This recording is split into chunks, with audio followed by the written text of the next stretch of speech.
What's up, everybody? This is Mr. Taylor coming to you from the shop. As you can see today, we're not really in the shop. We're actually on my back porch, on the side of my back porch.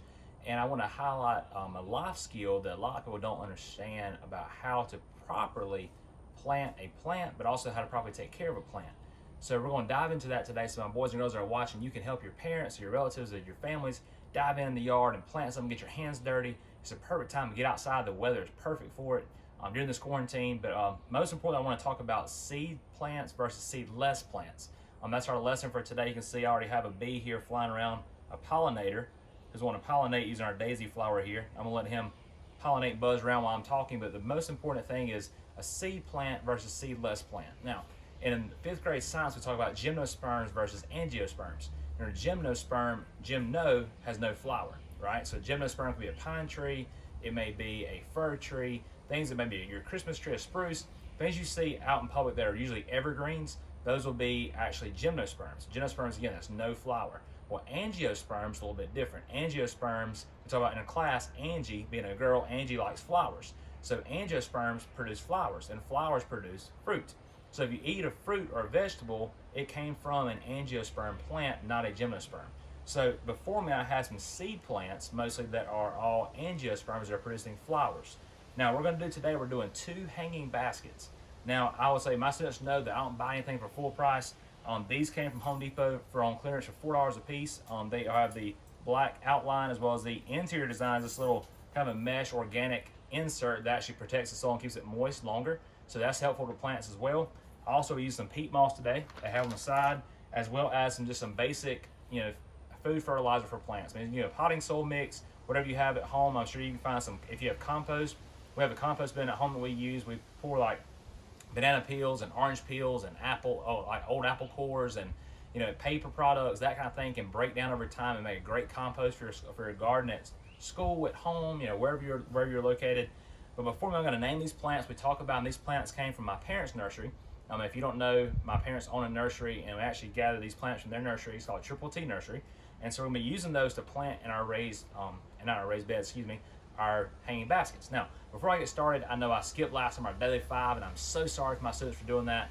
But our daily 5, we say every day in our classroom. We say, number 1, we are amazing. Number 2, we can do anything. Number 3, positivity is a choice. Number 4, we can celebrate our individuality. And number 5, we are prepared to succeed. And today we're going to succeed by not allowing our plants to die, right? So people have their plants kind of wilt sometimes and fall apart, maybe fall over and break at different places, and they wonder what's happening to my plants. Why can I not keep a plant alive? I don't have a green thumb, right?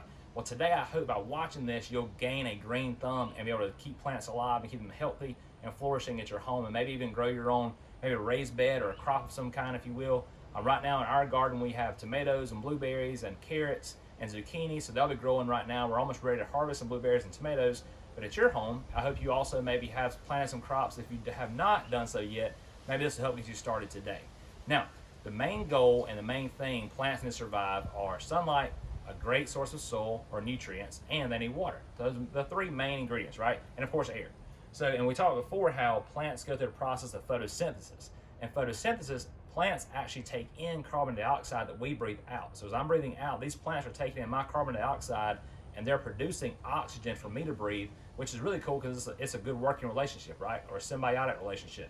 So as I'm producing carbon dioxide, they're producing oxygen through photosynthesis. Now, they're in the shade right now. They're getting some indirect sunlight, so they're not really getting direct sunlight. But some plants need direct sunlight and be in full sun. Some plants need just partial sun. Some plants need to be in shade, or some can even be inside your house in indirect sunlight. So when you look at the plant, there's always a little tag, I kept one in the pots here, that says what the name of the plant is, but also has the species name, if you're curious about that from a scientific standpoint. But also in the back, it tells you how big it will get, how wide and how tall, and whether it needs full sun or partial shade. But also it'll tell you on the back where it says there's a little, 2 little pieces at the bottom right here. I'm going to read them to you. It says, keep soil evenly moist. And the next one says, apply balanced liquid fertilizer monthly. So when you talk about a liquid fertilizer, if you are ever in a garden and you want to eat whatever you produce, so it's important not to put fertilizer directly on the plants or your fruit or your vegetables you're eating, because those are actually chemicals that can damage the fruit or vegetable, but it can also make you very sick. So as you put organic fertilizer or organic compost in your garden, that keeps your plants healthy, but also it prevents you from getting sick from eating those types of plants. So make sure if you are eating the plant or eating part of that plant, whether it be a fruit or vegetable, or even like if an herb of some kind, maybe like if you eat dill or mint, or if you like chew gum, the herb mint is used to make some types of gum.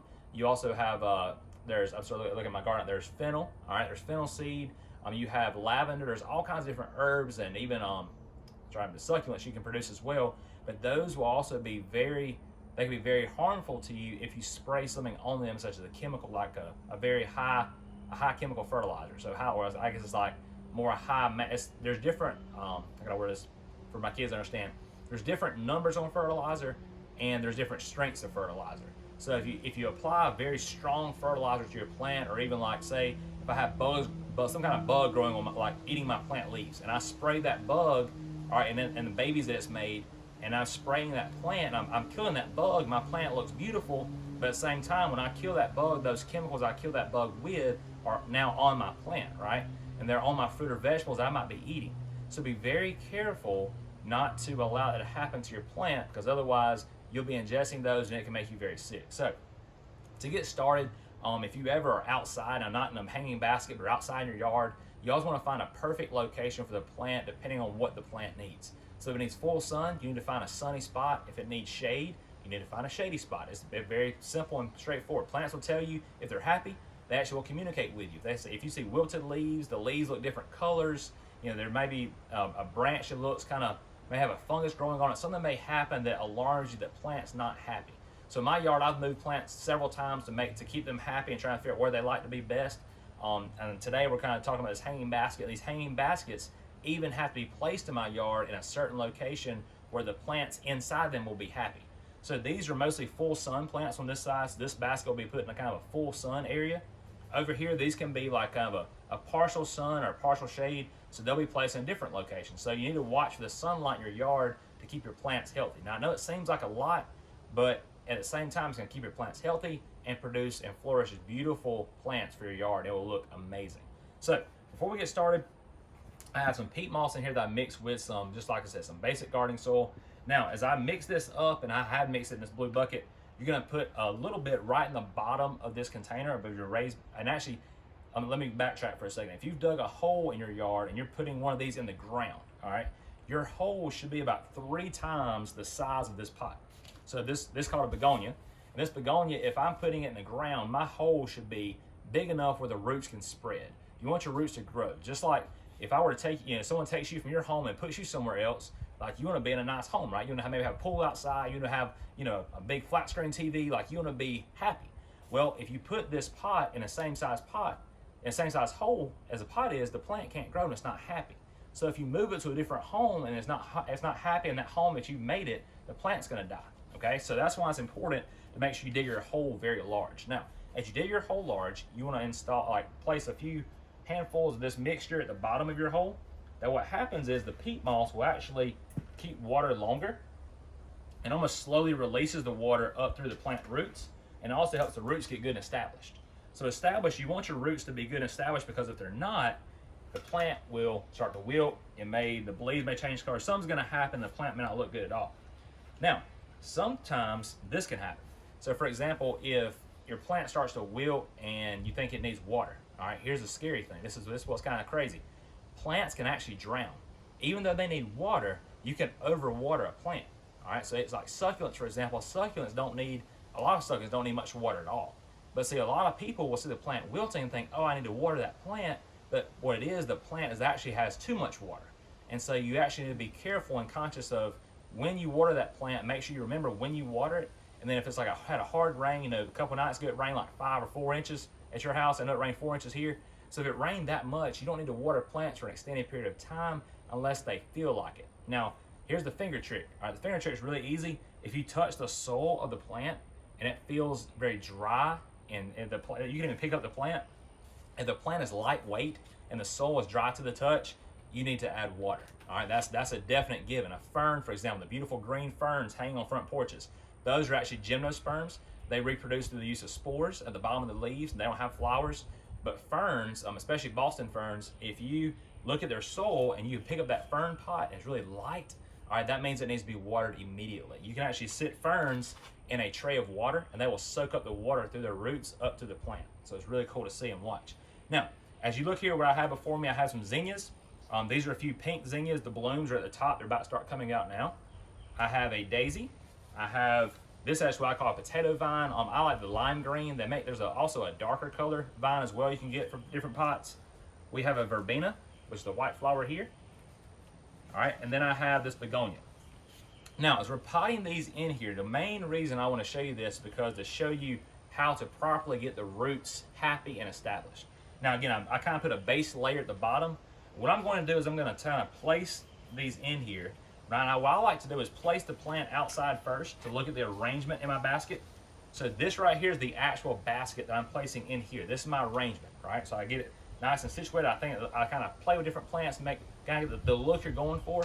Now, some people may not like the mixture that I have. I like it, but if you don't, you can always change it up for you. So that's what's beautiful about plants. There's so many different species and colors. You can make them change and adapt for whatever you want for your yard. So the four that I have here, I'm gonna put the zinnias and the daisy together. The daisy flower will go in the middle. Now, as it does, you see the top of that plant, that pot, is actually right there with this hanging basket. Now, it's always important. This is called what it's called the root ball. The root ball of the plant, you want to be all the way under the soil.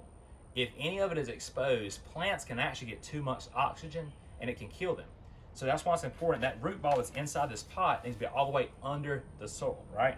So as you dig this out, and make sure, again, there's a thin base layer of that peat moss. And now, some people use perlite. My parents use perlite in their nursery. Perlite's also a great tool to use when you mix in fertilizer. It's a slow release as well that helps the fertilizer application and with the water and nutrition for the plant. So it's also a great thing to mix in with if you're making your own potting mix. Now, another thing that you can use while I'm getting this out is actually pine bark. Pine bark and pine mulch is great for blueberry plants. Some plants need a lot of acid, some don't. Like I said, there's all kinds of science behind actually digging, like planting a plant. And you wouldn't think there's so much science behind it, there really is. So, way to get the plant the best, never grab from the top and just snatch it out. My son Everett tried that. Do never try to do that because you're going to break off all these beautiful blooms that's already going. You're also going to maybe even break the plant. And if you do that, it's like someone coming to you and taking your hair and snatching your hair, right? It doesn't feel good.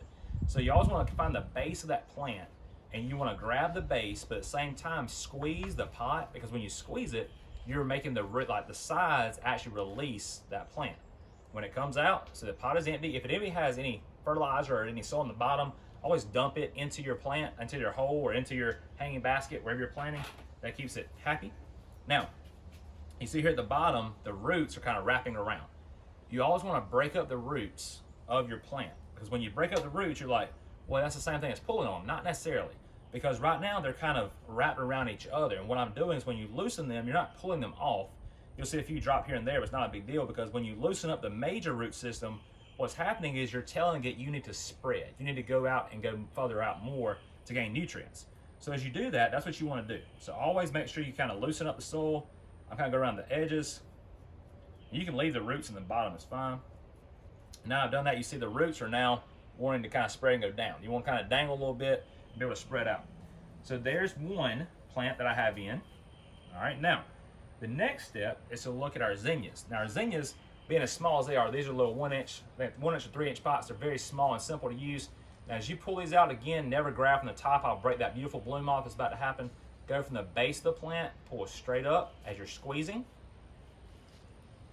And you'll see the zinnia is, and you can see what happened here. There's still soil in the pot. So always dump it in. We're gonna place this plant.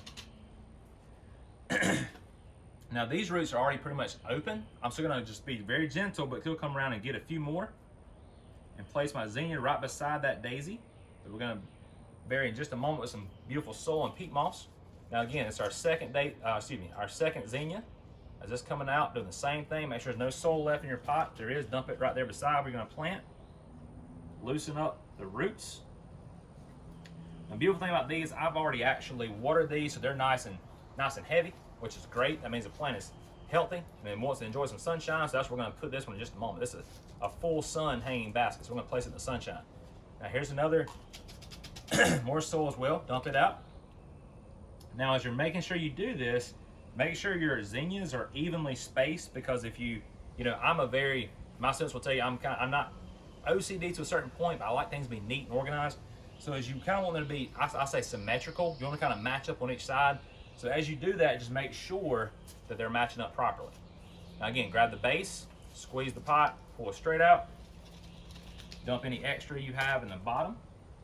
We'll loosen up our root system here, make sure these are evenly matched on each side. Now, last but not least, now you see all these are arranged the way I want them to be arranged. Now, as I put the peat moss and all this gardening soil back in, I'm gonna mix it up a little bit more and make sure I got everything mixed together. Now, as you put it in, you wanna make sure and press around the root ball. The reason you press around is because if the air can get trapped, or air can get into the roots, all right, too much air can get in. I told you before, if it gets too much oxygen, the plant can actually suffocate, it can die. So what you want to do, my son Everett will actually, as we plant these, he'll actually get in here with his fingers and press real hard, and then he'll give the plant a kiss and wish it good luck and say welcome home. So, you know, as you press really hard, you want to make sure that these plants are not getting any oxygen to their roots whatsoever. Now, sometimes people can overdo it. You can actually want to bury the plant. You don't have to bury the plant, all right?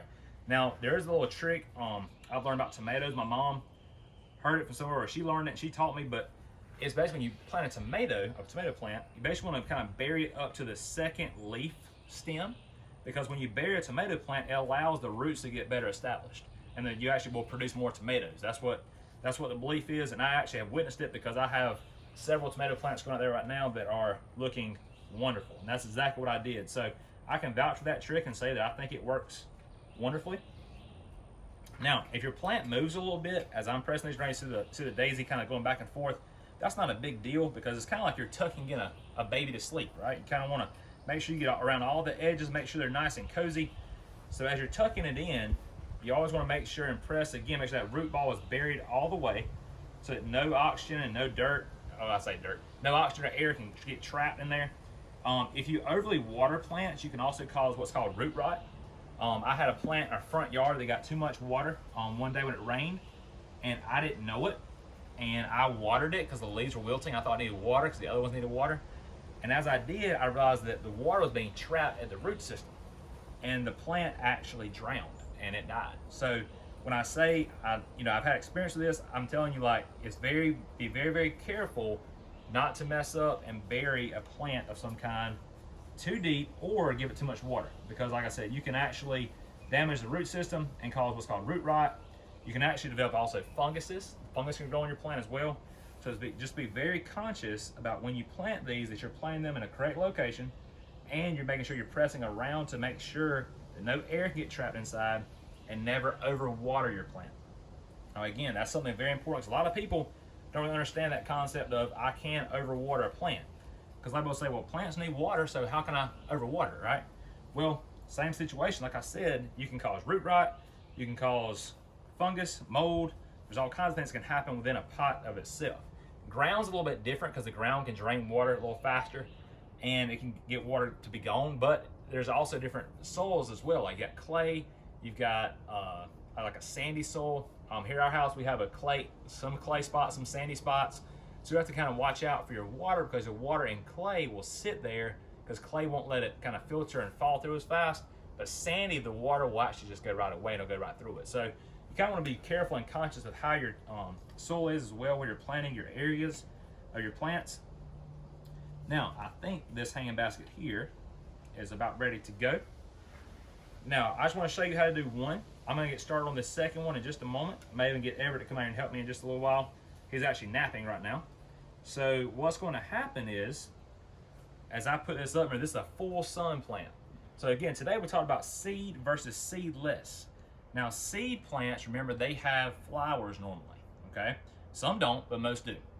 Now, others produced by spores. You have ferns, for example, like a beautiful Boston fern you see hanging on front porches now. Those reproduce by spores. You also have some other plants called hornworts and liverworts. My students have heard of those. They reproduce that way as well. So be mindful of all the different types and species of plants you have, but you can always find the plants you like best, works best for your area and your yard. Now again, like I said, you may not like the arrangement of mine. If you don't, not a big deal. I said I'm happy with it. I know my wife's happy. She saw it yesterday before she went into work, so she's liking it.